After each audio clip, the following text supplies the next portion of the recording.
লটারির মাধ্যমে এসপি নিয়োগে মেধাবী কেউ বাদ পড়েনি বলে জানিয়েছেন স্বরাষ্ট্র উপদেষ্টা মোহাম্মদ জাহাঙ্গীর আলম চৌধুরী। আজ সচিবালয়ে এডিপি পর্যালোচনা সভা শেষে সাংবাদিকদের সঙ্গে আলাপকালে তিনি কথা বলেন।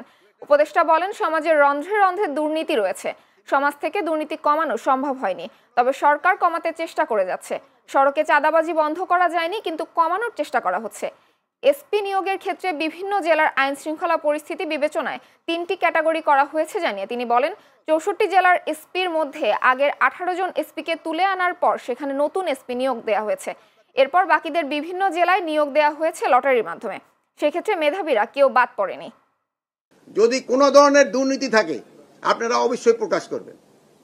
কোনো ধরনের দুর্নীতি থাকলে কোনো অবস্থায় থাকে, এখানে আমার আত্মীয় স্বজন বা আমার বন্ধু বান্ধব যদি কোথাও কোনো জড়িত থাকে অবশ্যই প্রকাশ করবেন।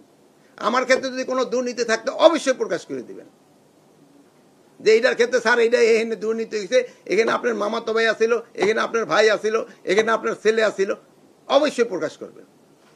তা না হলে এই দেশে কিন্তু দুর্নীতি কমবে না।